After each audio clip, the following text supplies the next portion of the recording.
Louis Giglio, the evangelist slash pastor from Passion City Church in Atlanta and host of the Passion Conferences for young people in Atlanta, was invited to the White House to pray the benediction at the inauguration later on in the month, President's inauguration.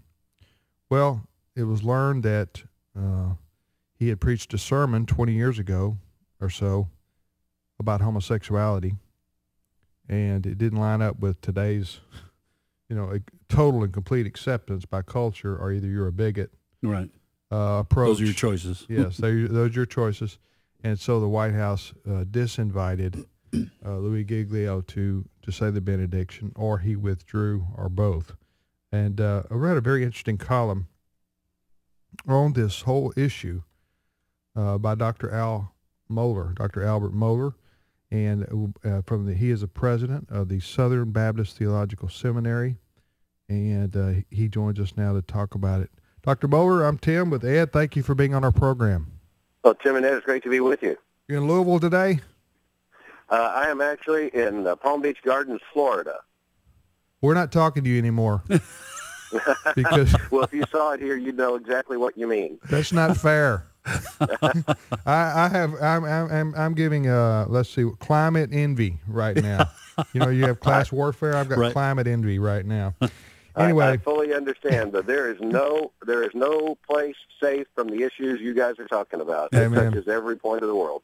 Hey, let's talk about that for just a moment. Louis Giglio, and I'm a fan of his. I've got all his DVDs, and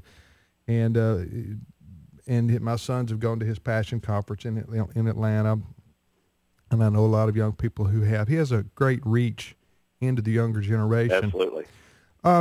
He was invited by the White House. You heard me describe it. What happened in that situation, do you think?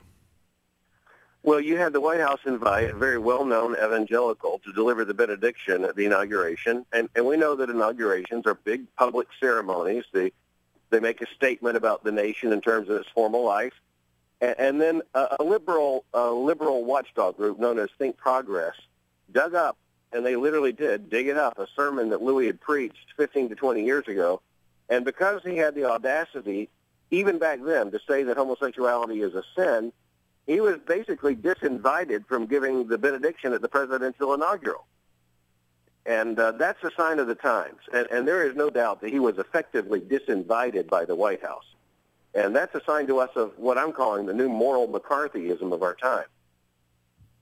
By the way, Dr. Mohler, it's actually a very effective a kind of statement that you've used, recalling a time in our country during the communist scare, Red Scare, during the 50s, when Congress actually held hearings to determine whether or not people were involved in communism. Some people nowadays, young people, may think, well, what was that all about? But we were in what we considered a life or death struggle, the free West and the communist bloc under the influence of the Soviet Union.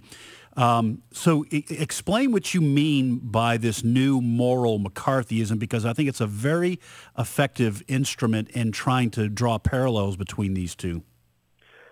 Well, you're right to go back to the 1950s in particular, when there really was a battle with communism, and there really was an infiltration of communists into some of the highest ranks of the United States government. But McCarthyism, as an ism, refers to the process of bringing people in and asking one single question that is used to destroy their lives. And so people will be brought in, and in the case of the McCarthy hearings, many of them were not people in government, but people, for instance, in the arts, musicians and actors and others he brought forward. They'd be asked one question. The first question was, are you now or have you ever been a member of the Communist Party? And that one question was considered to be determinative of everything. And that's the way it is now. And I would say the last thing we want is communists in the American government. And so that kind of question is one that reveals whether one's acceptable or not. But I think most Americans would agree that communism is where we ought to draw the line. But where the line was drawn with Louis Giglio is on Orthodox Christianity, and that's the new McCarthyism. Talking to Dr. Albert Mohler He's the president of the Southern Baptist Theological Seminary. It's just called Southern Theological Seminary, isn't it? It's the Southern Baptist Theological Seminary. Okay, in Louisville, Kentucky. Yes, anyway, sir. folks, if you didn't hear what happened last week, Louis Giglio was invited to preach the benediction, or to pray the benediction at the president's inauguration. Then it was learned that he had preached a sermon 20 years ago about homosexuality. That was right on. I mean, it said, his sermon basically said that it was a political and social agenda that was trying to change America fundamentally on this issue and change our culture.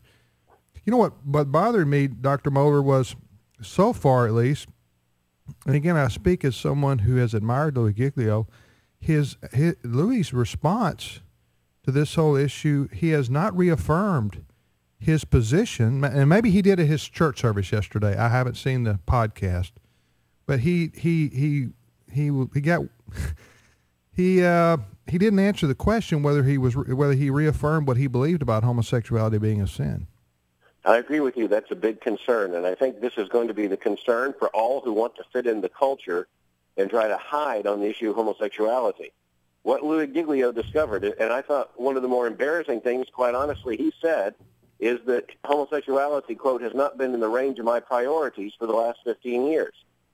Well, this is a man who deals with young people trying to serve and honor Christ. Sexuality isn't something that can be avoided in biblical terms. So that's a concern from the very first, but it also demonstrates the fact that that strategy doesn't even work. Because if you have ever at any time said anything about homosexuality that you will not recant, like Senator Chuck Hagel is now recanting his statements in order to be confirmed by the U.S. Senate, then you're out. You know, Wayne Besson, a prominent homosexual activist, threw the gauntlet down to Giglio before Louis withdrew, and he said he's going to have to demonstrate that he has evolved on the issue like so many other religious leaders and politicians. And again, you see Chuck Hagel evolving, if we're going to use that word, right now as he prepares for confirmation hearings. And to his credit, Louis hasn't recanted, but what we need now is a word of affirmation from Louis about what he actually believes. Yeah, and we ain't got that yet. Louis had two different public statements on this. Louis Giglio, we're talking about. One was about the White House, disinviting him, and then the second one was a message to his church. And in neither one did he reaffirm that he believes homosexuality is a sin. And right. He needs to do that, especially, as you say, Doc, in this era of sexual confusion among our young people. And here you have a gentleman, Louis Giglio, who has the kind of reach he has into the younger generation. He needs to, he doesn't need to, you don't have to go looking for a fight just to hold up the biblical standard, do you? Absolutely. And let me just point out the position he is in now. Okay. The position Louis Giglio is in right now is having been outed, so to speak, for believing that homosexuality was a sin 15 years ago or 20 years ago. The big question is, where does he stand now? And that's a question every single Christian leader, every single Christian pastor is going to be asked. Good. And I don't want people to have to ask me what I think about what the Bible talks about repeatedly, consistently, and with a sense of urgency. Well, we have posted, folks, Dr. Mohler's column at our website, afa.net. By his permission, we posted this column, which I think every American Christian needs to read. It's outstanding. You need to read this, folks. You honestly, well, otherwise I would say dishonestly. You need to read this. Dr. Albert Mohler, it's called The Giglio Imbroglio. And it's go to our website, afa.net, and it's right in the middle of our website. Or you can go to Dr. Mohler's place on the web. It's just Albert Mohler, Mohler.com, Albert, Mohler.com. Well, we'll see if Louis clears this up. I hope he does for his credibility, quite frankly. And for the sake of the young, wholeheartedly agree. For the sake of the young people that he has such great influence over. Thank you, Doctor. Right. Thank you, Dr. Mohler. Tim and Ed, great to be with you. God bless you both. Okay, thank you. Too. It's Dr. Albert Mohler. Appreciate his time.